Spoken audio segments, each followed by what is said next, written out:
Good day, everyone. It's Brain Smasher coming at you from the Situation Room. This is going to be a quick collection update. Thank you for joining me. I've got a lot of new subscribers since we last spoke. Highly appreciative of my friends, cohorts, and such for mentioning me in the videos that they did about the Vinyl Tag 20 Questions video. It was super fun to do. It was super awesome to see it catch on with a bunch of other dudes. Keep it going, and if you're new to the channel, welcome. This is the best one or something.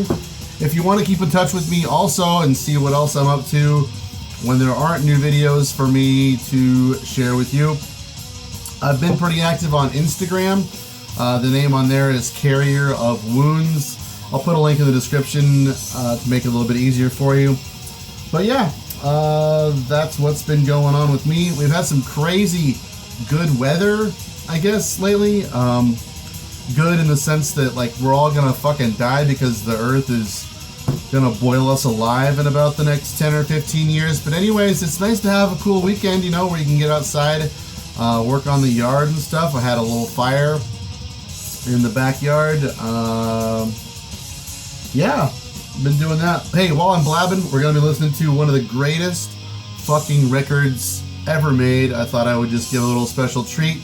This is Dawn's Ner Solengardniper for Evoger. I think that translates to the sun set forever, if I'm not mistaken. This is one of the greatest Swedish black death metal albums ever recorded. This is the correct version to get. This is the stupid reissue. This looks like shit. I hate it, but it's on wax. This is the best fucking version ever of one of the greatest albums ever made. Okay, so all I'm going to do right now in this video is show you what I've gotten in the mail since we last talked, just to kind of get me caught up with that. Keep an eye out for a review or whatever this week. And also, a couple other videos have popped up in my subscriptions. I just decided to upload my band's albums to my channel. Couple other users have our other songs and albums and shit up on their channels, and I was like, what the fuck, that's stupid. First of all, it's not even on YouTube, and why don't I put it on my channel for my subscribers to enjoy it? So yeah, if you like it, there's still CDs and 7 inches available. Go get them, links are in the description. That's all of that. Okay, so this is kind of a weird one, but cool story.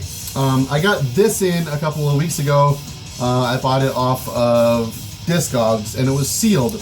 Keep of Kalessin's amazing Through Times of War debut on Peaceville in 2014. The version that I got had a slip like all the way down. This one's kind of like that too. Anyways, I knew that Peaceville is really good about replacing stuff that's either damaged or fucked up or erroneous or whatever. So I wrote to Peaceville and I was like, look, I bought a Keep of Kalessin LP and the seam is split halfway down. If you could send me a replacement, that'd be awesome. So what they did was they sent me this. Keep of Kalessin's second brilliant album, Angun, A Journey Through the Dark. So they sent me just the jacket, and I was like, shit, I didn't specify in the email that I meant the first Keep of Kalessin record. So I had kind of actually thought about buying this anyways, so I said, why don't you just go ahead and send me the record for this album and the jacket for this one, and we'll be straight. I'll be happy to pay you a couple of bucks or whatever it takes to make that happen. You know, this is shipping from the UK to America, so it can't be cheap.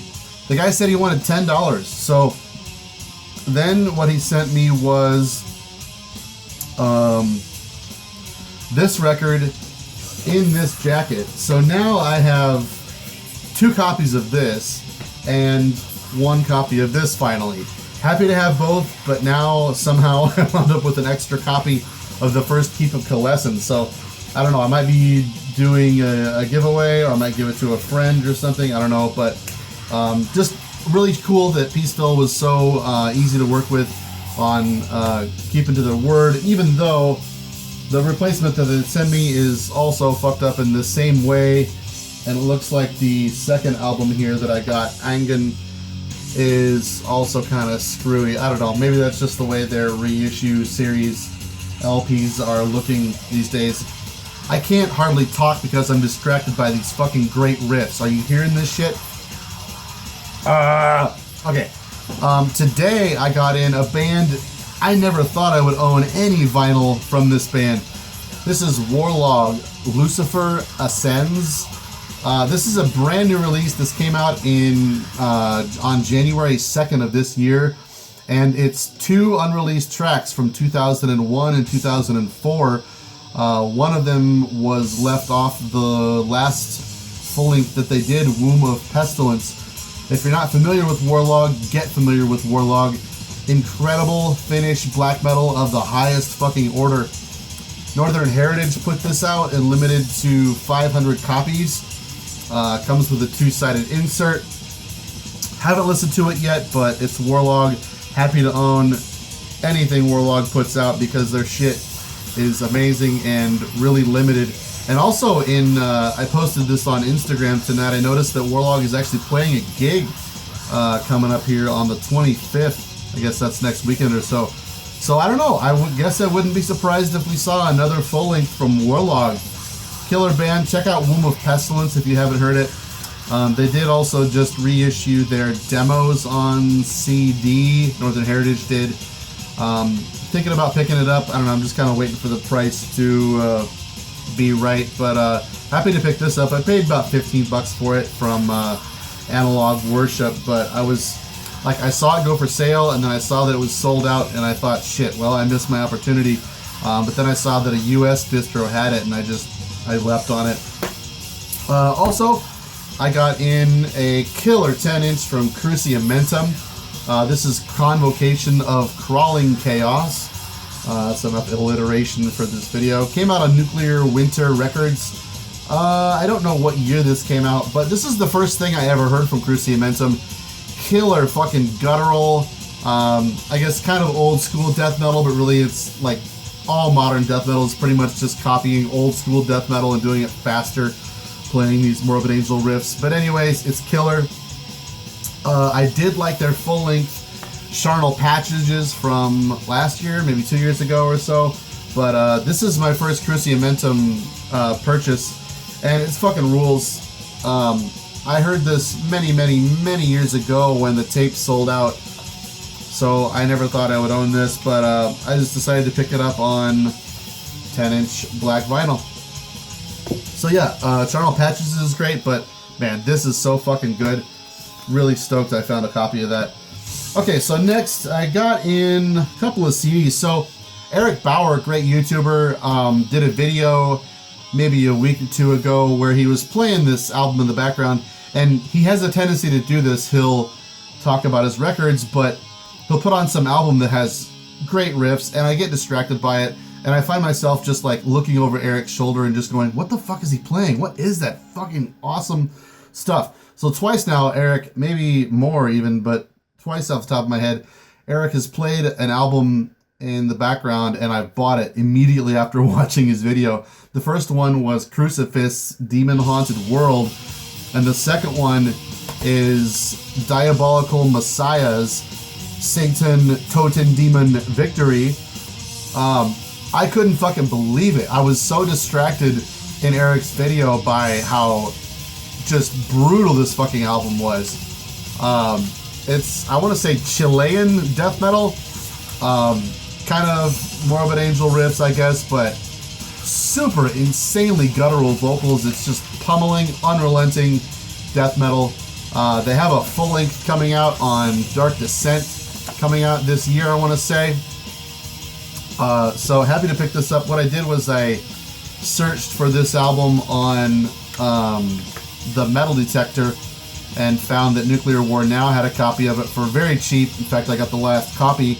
And Nuclear War Now was having a sale at that time. I don't know if they are anymore. So I picked up a couple more for cheap, and they are Darvulia's Belladone.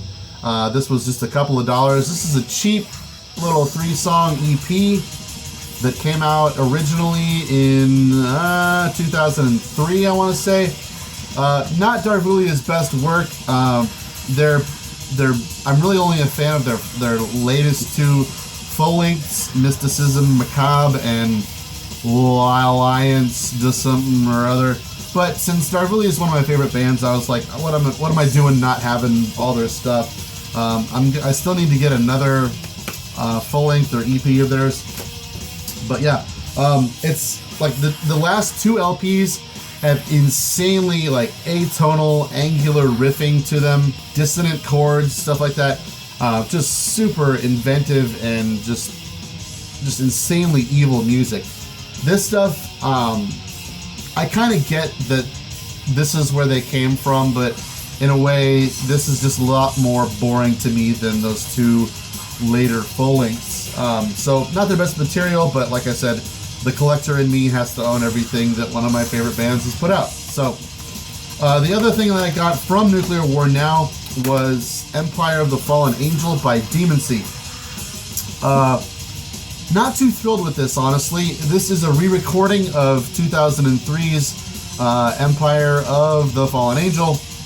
And this has 4 bonus tracks at the beginning. So what happened was, I guess this was recorded in 2003 with a lineup that Xithra wasn't too happy with. He didn't like how it turned out. I don't know, I was never really a fan of this album either when it came out, but he said ever since this came out, I'm going to completely redo the album any day now. So 13 years later, I've been waiting, and this comes out, and I'm still not all that thrilled with the album. I did like Demoncy's last full length, 2014, 15 or so. The name escapes me, but I don't know. I guess I'm just gonna have to give this another try. And I'm glad I didn't pick. I've been thinking about spending about $25 or so for the double LP, but I'm glad I only spent a couple of bucks for the CD. It's just not as great as I would have thought it would have been. So, 2 other things that I got in today. This is Armageddon's On Spiritism. I'm sure a lot of you are familiar with this album. For some reason, I just never got around to picking it up. But killer fucking band. I love this band to death. When they started out in 2001, I first heard their Final War Approaching album, and I thought, this is really probably the best Darkthrone clone I had ever heard. But over the course of, I don't know, maybe 6 or 7 years, they released a ton of stuff and evolved quite a bit from being a Darkthrone clone to a very unique Swedish black metal band. And from out of this I think is their last album. Sorry. Anyways, last album. The members went on to do awesome projects like Leak, Londum, and most recently Stilla with their album Skugflock last year. But you can really hear the beginnings of Stilla's style starting to take form in this album. So it's fucking great. I don't know why it took so long to get around to getting a copy of this. I would prefer to have it on LP. It's just that is sold out everywhere and super expensive. So yeah, I think that finishes off my Armageddon collection, if I'm not mistaken. So next, I have heard of this band for so long. I had a period like 2003, 2004 or so where I was just nuts about Finnish black metal. Horna, Behexen, Azagal, Warlog, you name it. So many fucking bands. Baptism, Korgon Thuris. There's so fucking many good black metal bands from Finland. And to me, I think I do still hold this opinion, but what I basically surmised at that time was like Norwegian black metal had a distinct sound to it. It was sort of melodic, most of it is melodic, but it sounds distinctly Norse. You can usually tell when a band is from Norway. There's something perceivable about it that it's unmistakable. And Sweden is exactly the same way, only a lot more melodic. It seems like those two countries have such a distinct flair and take on the genre that they sound different from what I consider to be just straightforward black metal. And Finland I consider to be just like no frills black metal. No gimmicks, just plain ass simplified black metal. And so many of those bands just do that style so fucking well. Anyways, I had downloaded K-Dodus. That's another one of those bands that I have been checking out. So the other day I was just going through a really old MP3 collection, playing some old stuff that I hadn't listened to in a long time, and this is what I put on. K-Dodus's Twilight Depths. I probably had this fucking thing downloaded for 12 to 15 years, and maybe listened to it in the background of something a couple of times, and it never really hit me, you know? But I was taking a shower the other day, and I listened to this, and just something about giving it my full attention, it just fucking slayed me. I couldn't believe it. If I were to do a solo project, and I feel like I'm starting to get to that point, this is the kind of music that I would want to do. This is so fucking good. Just, there's nothing out of place about it. The riffing is incredible. The vocals are so perfectly done, performed and recorded. The drumming is just exactly where it needs to be. Everything is just in its place, and everything serves the perfection of the songwriting craft that is found on this album. Werewolf Records put this out in 2006. It's actually, sadly, just a quick little EP. Intro, outro, 3 songs in between. The LP version has a bonus track, so that would be 4 songs with an intro and an outro. Had I known that, I probably would have gone for the LP instead. But I can't recommend picking up this or just listening to it on YouTube enough. K-Dodus's Twilight Depths. God, I just can't sing its praises enough. I fucking love it. I've been listening to it nonstop. And I don't know, sometimes do you ever have that happen to you where you put something on that you haven't listened to in a long time and it just blows your fucking mind and you're like, I don't know, maybe just the moons have aligned correctly and I'm really digging this today, but tomorrow I'm going to forget about it or something. I've been listening to it ever since then and it continues to hold up. I fucking love this thing. I don't know how I had it for so long and just didn't listen to it, but it just goes to show that it's so fucking worth it to go back through older releases and not focus so much on the new thing, because the new thing is, most of its relevance is borrowed from the fact that it's new and it hasn't been out before now. But if you go back and listen to the stuff, there's so much shit that you could have forgotten about. I could stop buying and listening to all new music for the rest of my life and still find new great stuff that I hadn't heard before in metal. And thank Metal Archives for that, you know? So that's all I've gotten in the last, I don't know, week and a half or so. Thanks for joining me. Hope you check out any of the albums down below in the description. And we'll see you next time. Ciao.